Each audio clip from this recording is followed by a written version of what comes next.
সময় যখন ওই পাগলের বিবির হাতে যখন তরোয়াল, দেশের মানুষ কান্দে রে, হায় রে সাধারণ বিচারের জন্য বাদশার কাছে কেন বিচার চাইলাম? এই পাগলের বিবি যদি বাদশাকে কাটি ফেলায়, আমার এমন ন্যায় বাদশা আরো পাওয়া যাবে না। কি করলাম, কেন আমরা ন্যায় বিচার চাইলাম? পাগলের বিবি হাতে তরোয়ালটা দিয়ে বাদশার হাতে দিয়ে বলল, মহারাজ আমি তোমার কাল্লা কাটতে পারবো না। মহারাজ তোমার কাল্লা যদি আমি দুখণ্ড করি, দেশের মানুষ কাঁদতেছে, দেখো দেশের মানুষ চোখের পানি ফেলাইতেছে। মা বোনেরা শুনে রাখেন, বাদশাহ হারুন রশিদ ছিলেন, তার বিবির নাম ছিল জবেদা। কি নাম ছিল? জবেদা। জবেদা যখন গোসল করছিলেন, মানে গাও ধুচ্ছিলেন, উনি একটা হাম্মামখানা, যাকে বলা আমরা বাংলা ভাষায় কি কই বাথরুম, কি কই বাবা? বাথরুম। বাথরুম আরবিতে বলে হাম্মামখানা। হাম্মামখানা জবেদা গোসল দিয়েছিলেন। কোনো মানুষ তাকে বিগনা পুরুষ দেখতে পারে নাই। জবেদা ছিল বাদশাহ হারুন রশিদের স্ত্রী, যে জবেদা দুনিয়াতে জান্নাতের টিকিট কিনে নিয়েছে। জোরে কোন সুবহানাল্লাহ। আর বর্তমান যুগের নারী বাথরুম ছাড়ি নদীর গাও ধোয়, আসে না? তোমার তিনাই বোঝায়, দিঘিত গাও ধোয়, পুকুরিত গাও ধোয়। আল্লাহ বাড়ির ভিতরে বাথরুম আছে, কি সুন্দর আড়াল করা আছে। দিঘিত যে এমন সতরণ সতে কবু আল্লাহ দিলে। আমার অতি বড় নদী আছে, ডাঙ্গা নদী। মা, তুমি যদি আলেমের মা হতে চাও, হাফেজের মা হতে চাও, তুমি গোসল করলে মা কত যুবক নদীর কিনাতেই দেখতেছে।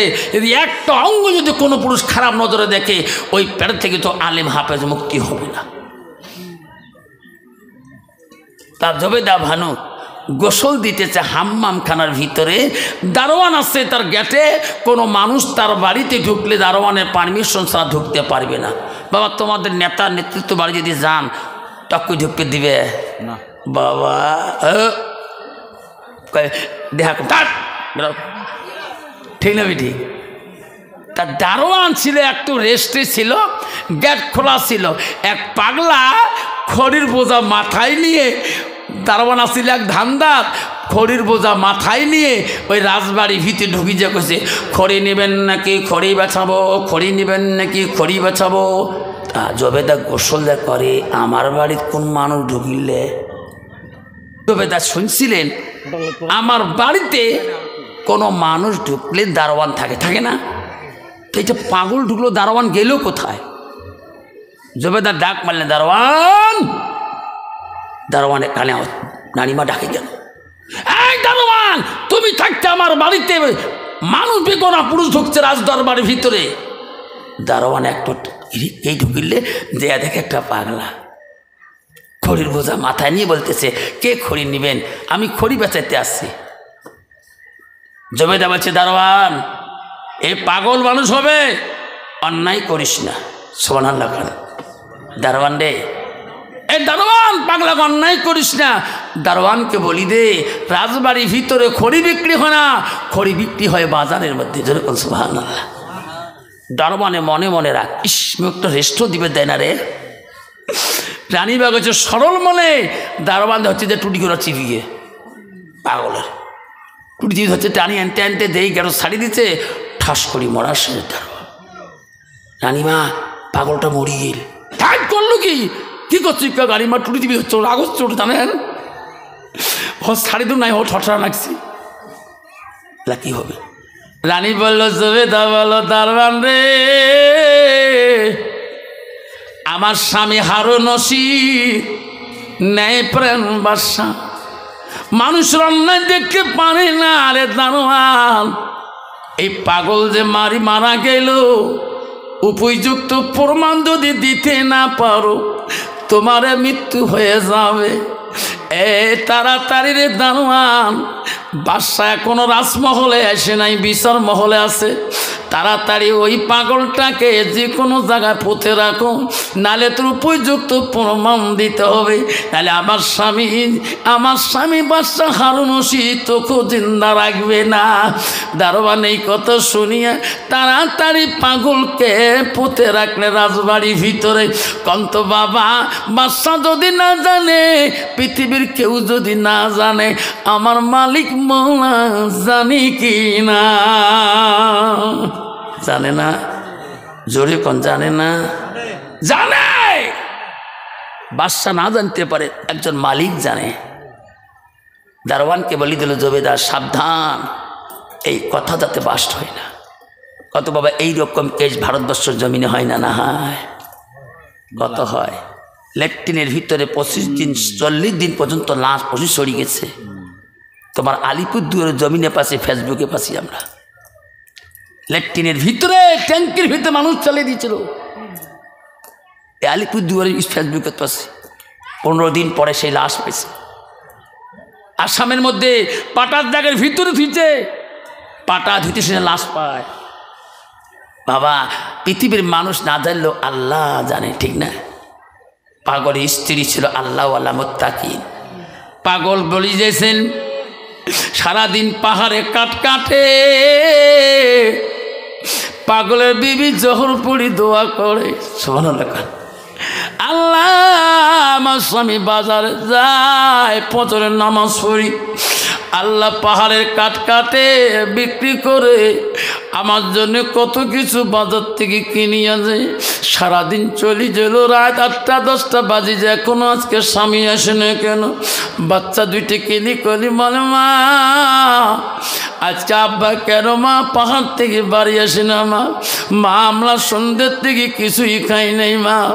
মা বলছে মালিক তোর বাবা তো কোনো দিনে তো রাত হয় নাই, আজকে কেন বাবা তোর আব্বা আসতেছে না? রান্না করা কোনো বস্তু নাই। বাবারে আমি তোমাকে কি রান্না করি খাওয়াবো? তোমার আব্বা বাজার থেকে আসবে, জানি আসবে, তোমার 2 ভাইকে রান্না করে দেবো, আমি খাবো, তুমি খাবো, তোর আব্বা খাবি। তোমরা দোনো ভাই ঘুমিয়ে যাও। ওরে ব্যথা, তোমার বাবা রাত্রি হয়ে আসতে পারে, মনে হয় কাঠ বাজারে বিক্রি হয়ে নাই, বাপ যে দুনিয়ায় নাই, স্বামী যে দুনিয়ায় নাই, পাগলের বিবিও জানে না, বাচ্চা দুইটাও জানে না। জানে স্বামীর অপেক্ষায় সারাদিন সারা রাত চলে গেল, তাহাজ্জুদ নামাজ পাগলের বিবি পড়ে, আল্লাহ আমার স্বামীর বিপদ থেকে হিফাজত করো। রসুল বলছে কোনো নারী যদি স্বামীর জন্য দোয়া করে, সেই দোয়া কবুল হয়ে গেলে স্বামী জান্নাতি হবে। আর কোনো স্বামী যদি বিবির জন্য দোয়া করে, সেই দোয়া যদি কবুল হয়ে যায়, বিবি হবে জান্নাতি। বাবা বর্তমান স্বামী স্ত্রীর ভালোবাসা দোয়া না, আছে দোয়া? বর্তমান যুগের নারী দোয়া করে আমার স্বামী যাতে থানা চৌপতি চামটা মরে মরে, ঠিক না ভাই? ঠিক বউ কোশিনি সইগিল মরবি দেখছে না, ভিডিও হয় ভাল পান, আল্লাহ দিলে বৃদ্ধ পেনশনও পায়, ঠিক না ভাই? ঠিক মা বোনেরা, যেদিন তো স্বামীটা চলে যাবে, চোখের পানি সারা জিন্দেগি ফেলাবি, স্বামীর ভালোবাসা তোর অন্তর থেকে যাবে না। পাগলের বিবি কাঁদতেছে, তাহাজ্জুদ নামাজ পড়ি, আল্লাহ আমার বাচ্চাকে ঘুমেছিলাম কত কৌশল দিয়ে, আল্লাহ এখন যদি ঘুম থেকে উঠিয়ে বলে মা আমার আব্বা কি আনছে, মা আমার খাবার দাও, আমি তার মা হে মিথ্যে হয়ে যাব। আল্লাহর কাছে দোয়া করছে পাগলের বিবি, তাহাজ্জুদ নামাজ পড়ি কাঁদতে কাঁদতে নামাজের মশলায় ঘুম ধরে গেছে পাগলের বিবি। কেবা স্বপ্নে বলছে, বেটি কান্দিস না, তোর কান্দন বেকার হয়ে গেছে, তোর স্বামী এই জগতের মধ্যে নাই।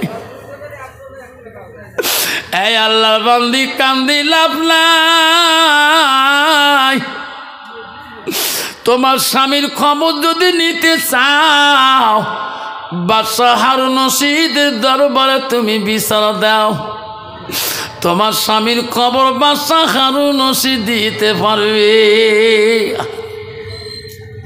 সকালবেলা ঘুম থেকে স্বপ্ন পায়া হাও হাও করি কান্দে, কান্দনে চোটের 2 বাচ্চা ঘুম থাকি উঠে, মা এত ভোরে কেন মা তুই হাওয়াও করি কাঁদছিস? মা কি হয়েছে মা তোর?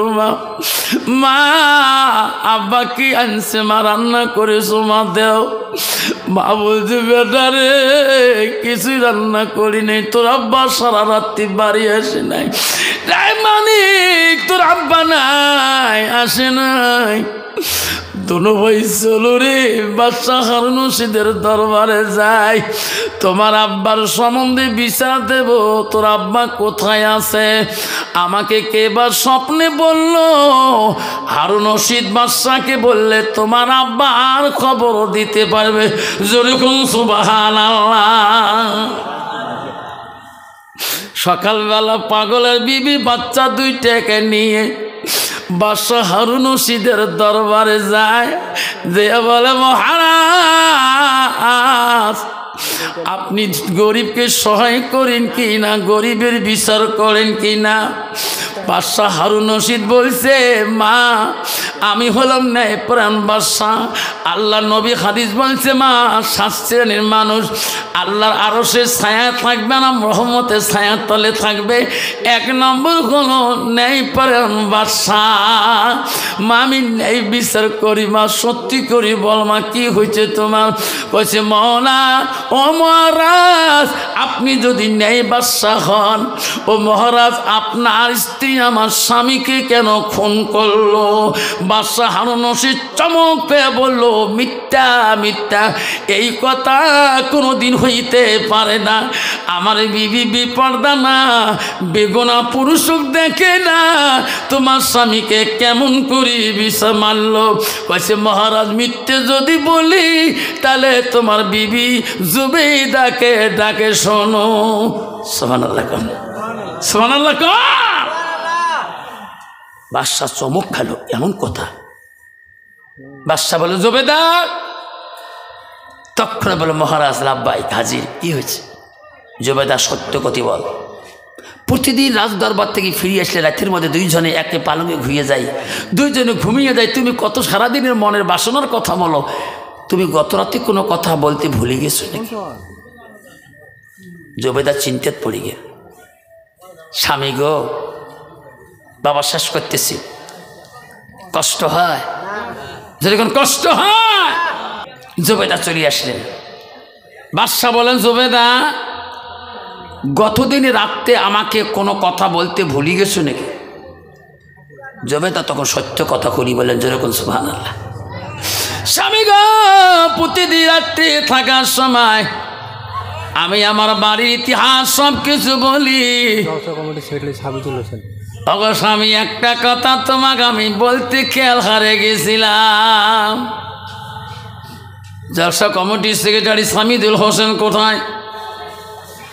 সামিদুল রে দোয়া করি দে মায়েরে শোনা, জীবনে কত গোনা কত কিছু করি, আজকে নবীর বাড়ি একভাবে 1 বস্তা আলু দিয়ে গোনা মাফ করি।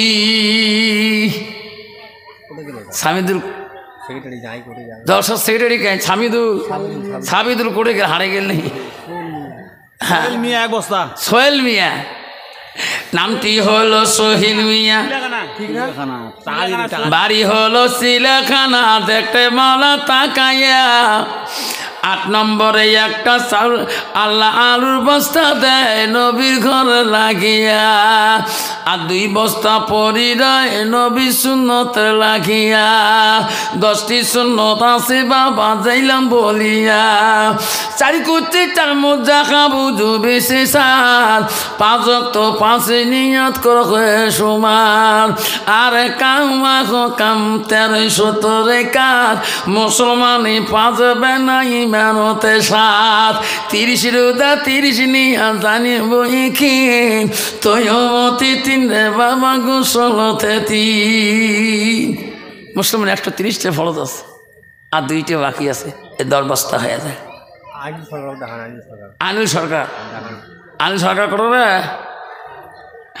আরে আনিল সরকার আছে চলিয়া, দোয়া করবো তোরে নাম ধরিয়া, আল্লাহ দয়া করু মায়া করু আনিল রাগিয়া, মনের আশাদের মন পূরণ করিয়া। আনিলের নামে আমনে দোয়া হল, দোয়া দিয়ে তো নাই, ঠিক না? ঠিক। জুবেদা বলল, শোনো স্বামী গো একটা কথা গত রাতে বলতে ভুলে গেছিলাম। কি কথা? স্বামী আমি কালকে গোসলখানায় গোসল দিতে একটা আমার বাড়িতে পাগল ঢুকছিল, খেলা খেলতো তো, স্বামী গো, পাগলটা কেমন করে ঢুকছে আমি জানি না। আমি বাথরুমের ভিতরে হাম্মাম খানায় ছিলাম, দারোয়ান কোন জায়গায় ছিল আমি জানি না। এই পাগলটা রাজবাড়ির ভিতরে খড়ি বেচা বেচা নিয়ে চেল্লাচিল্লি করতেছিল। আমি দারোয়ানকে বলছি, দারোয়ান রে, তুমি দারোয়ান হিসেবে আসো না কোনো জায়গায় আসো? দারোয়ান কোন হিসেবে আছে জানি না। আমার দারোয়ান রাগ করিয়া সেই পাগলটাকে টানি আনি বাড়ি করতে টুটি চিপি মারি ফেলাইছিল। ওগো স্বামী, সব কথা বলছি, গত রাতে এই কথাটা বলি নাই। পাগলের বিবি বলছে, স্বামী গো, ওই পাগলটা আমার স্বামী। মাজেদা বিবি। পাগলের বিবি বলে, মহারাজ, তোমার দারোয়ান যে পাগলের গাল্লা কালা টিভি মারছিল, ওটি আমার স্বামী হয়। আমার স্বামীকে বিনা অপরাধে তোমার দারোয়ান মারল কেন? ও মহারাজ, আপনি যদি নেই বিচার করেন তাহলে আমাকে নেই বিচার করে দেন। আমার দুইটা সন্তান, আমার আর জগতে কেউ নেই, আমি বিধবা হয়ে গেলাম। বাদশাহ হারুন রশিদ বলল, আমি নেই বিচার করব। আমার দারোয়ান যদি অন্যায় করি থাকে আমি ছাড়ব না। বিচার করে করে না, বাদশাহ আর বিচার দেয় না। এই পাগলার বিবি গ্রামে দেশের সবার কানে পৌঁছে দিল। গ্রামের মানুষ সবাই, দেশের মানুষ রাগ হয়ে গেল। বাদশাহ হারুন রশিদ মানুষের বেলায় এত করা বিচার, কিন্তু দারোয়ানের বিচার বাদশাহ কেন করে না? দেশের মানুষ টিপি গেল, রাজবাড়ি আসি সবাই রাজ্যের মানুষ ছিল করলো, মহারাজ তোমার দারোয়ানের ন্যায় বিচার আমরা চাই। যেরকম সুবহানাল্লাহ। বাদশার কাছে ন্যায় বিচার চাই, দেশের মানুষ ছাড়বে না। মহারাজ আপনি ন্যায় বিচার করবেন কিনা? দেশের মানুষ চেপে গেল, বাদশাহ হারুন রশিদের বিচার চাই। হায় রে, দেশের মানুষের কাছে বাদশাহ হাত জোর করে বলল, ও দেশের মানুষ, আমি বাদশাহ হারুন রশিদ কথা দিলাম, আমার দারোয়ান যদি অন্যায় হয়ে থাকে আমি ন্যায় বিচার কালকে তোমার সামনে করে দেব। দেশের মানুষ সবাই খুশি হয়ে গেলেন। আমার রাজ দরবারে আসবেন, আমার দারোয়ান যদি অন্যায়কারী হয় আমি ছাড়ব না, তোমরা দেশের মানুষ আসবেন। এই কথা বাদশাহ বলি ঘোষণা করে দিলেন, রাজ্যে ঢোলাই দিয়ে দিলেন। কালকে বাদশাহ হারুন রশিদের দারোয়ানের বিচার হবে। দেশের মানুষ চললেন রে আবা, আল্লাহ শেষ। আব্বা দেশের মানুষ চললেন, আব্বা মাত্র 1-2 মিনিটে আব্বা শেষ করে দেবো। চিড়ি এসে গেছে 5 মিনিট, আমি 3 মিনিটে শেষ করে দেব। দেশের মানুষ বিচার নেবে। বাদশাহ হারুন রশিদ এসে গেলেন, দারোয়ান এসে গেলেন, দেশের মানুষ বিচার চায়। বাদশাহ বলল, মন্ত্রী, এখন আমি হাজার হাজার মানুষের ন্যায় বিচার করব। আমি কালকে কথা দিয়েছি রে, ও মন্ত্রী, আমার রাজবাড়িতে তুমি চলে যাও। আজকে আমার বাড়িতে রাজবাড়িতে ইনকোয়ারি করিয়ে এসো, আমার রাজবাড়ির কোনো বস্তু আছে নাকি। বাদশাহ মন্ত্রী রাজবাড়ির চতুর্দিকে ইনকোয়ারি করিয়ে আসলেন, কোনো বস্তু নেই মহারাজ। আমার রাজবাড়ি যেমন আগে যেমন ছিল আজকে অমন আছে। বাদশাহ বলল, মন্ত্রী তুমি বসো, এখন আমি নাই বিচারে ফয়সালা দেব। আমি একটু রাজবাড়িতে ইনকোয়ারি করিয়ে আসি। বাদশাহ রাজবাড়ি নিজে হারুন রশিদ গেলেন, ধ্যান দিয়ে শুনবেন। রাজবাড়ি ইনকোয়ারি ভিতরে করতে করতে জবেদা যে রুমের মধ্যে হাম্মাম খানা গোসল দেয়, ওই রুমের সাইডে দেখে একটা খড়ির বোঝা দাঁড় করা। বাদশাহ হারুন রশিদ খড়ির বোঝাটা মাথায় নিয়ে জনগণের কাছে আসতেছে। মানুষ বলে, রে বাদশাহ গেল রাজবাড়ি ইনকোয়ারি করার জন্যে, এটা তো বাদশাহ হারুন রশিদ, এনার মাথার মধ্যে কেড়ে খড়ির বোঝা। মনে হয় বাদশার বোঝা ব্রেন খারাপ হয়ে গেল, খড়ির বোঝা নিয়ে এত মানুষের সামনে কেন আসতেছে? বাদশাহ খড়ির বোঝাটা মাথায় নিয়ে জনগণকে বলে, ভাই ও ভাই, আমার এখন নেই বিচার হবে। ওই পাগলের বিবিকে বাদশাহ হারুন রশিদ বলেন, মা গো, আমি এখন রায় বিচার রায় দিলাম। খড়ির বোঝায় মাথায় নিয়ে আসি মা, মা আমার তরবালটা দে রে মা, আমার তরবালটা নে রে মা। পাগলের বিবি নে তরবালটা নিয়ে আমার কাল্লাটা তুমি দুখণ্ড করে ফেলে দাও মা, আমি খড়ির মোজা নিয়ে দাঁড়িয়ে থাকবো। বাদশাহ বলো মা আমার তরবাল দিয়ে আমার কাল্লাটা দুখণ্ড করে দাও। জমিদার লাভ দিয়ে দেখ বাদশাকে দলের মহারাজ, পৃথিবীর সব আইনে মানতে পারি, এই আইন মানতে পারি না। আমি যদি খুনি হই, আমি যদি অপরাধী হই, আমাকে খুন করবেন, আপনি কেন খুনি হয়ে যাবে? যদি আমার দারোয়ান যদি অপরাধী হয়, দারোয়ান খুনি হবে, আপনি কেন কাল্লা আগে দিবেন? এই আইন আমি মানব না। বাদশা বলছে জমিদারে আমাকে ছেড়ে দাও, এই মাটাকে আমাকে কাটতে দাও। এই জমিদার এই মাটা বুঝতেছে তার স্বামী নাই, তার মনে কত ব্যথা, তার কত দুঃখ। আমার কাল্লা যখন চলে যাবে তখন জমিদার বুঝতে পারবা স্বামীহারা নারীর কত জ্বালা যন্ত্রণা। ও জমিদার তুমি ছাড়ি দাও, আমি নাই বিচার করিতে চাই। তুমি জমিদার আজকে আমাকে যখন না পাবা, কালকে তুমি স্বামী স্বামী বলি কালকে কানবা। যেমন এই পাগলের বিবি বাচ্চা নিয়ে স্বামী স্বামী করে কান্দে, কালকে তুমিও জমিদার রাজবাড়িতে কানবা। এই সময় যখন ওই পাগলের বিবির হাতে যখন তরোয়াল, দেশের মানুষ কান্দে রে। হায় রে সাধারণ বিচারের জন্য বাদশার কাছে কেন বিচার চাইলাম? এই পাগলের বিবি যদি বাদশাকে কাটি ফেলায়, আমার এমন ন্যায় বাদশা আরো পাওয়া যাবে না। কি করলাম, কেন আমরা ন্যায় বিচার চাইলাম? পাগলের বিবি হাতের তরবালটা দিয়ে বাদশার হাতে দিয়ে বলল মহারাজ আমি তোমার কাল্লা কাটতে পারবো না। মহারাজ তোমার কাল্লা যদি আমি দুখণ্ড করি, দেশের মানুষ কাঁদতেছে, দেখো দেশের মানুষ চোখের পানি ফেলাইতেছে। ও মহারাজ আপনি মরে গেলে দেশের মানুষের চোখের পানি মুছি শেষ করতে পারবো না। আমার স্বামী মারা গেছে, একদিন মনে হলে আমি একাই কাঁদবো, দেশের মানুষ আমার স্বামীর জন্য কাঁদবে না। আপনি নেই বিচারক মহারাজ, আমি তোমার জমিদার বানুকে ক্ষমা করে দিলাম, আল্লাহ ক্ষমা করবে। যেরকম সুবহানাল্লাহ। এই জন্য বাবা আমরা ন্যায় বিচার থাকবো, মাদ্রাসায় ন্যায় হিসেবে থাকবো, মাদ্রাসায় হিংসা করব না, নবীর ঘর আমার ন্যায় চলবো, আল্লাহ আমাকে ন্যায় বিচার করবে। আল্লাহ পাক সবাইকে, প্রতিটা মা বোনকে আল্লাহ ন্যায় বিচারে আল্লাহ দেশে বসবাস করি, মানুষের হককে নষ্ট করব না, মানুষের লণ্ঠন করে খাবো না, মানুষের জমিনের ফল খাবো না, মানুষের আমানতের মাল নষ্ট করব না, মানুষের আমানতের মাল খেয়ানত করব না। আল্লাহ আমাকে সব কিছু দিবে, দেনওয়ালাকে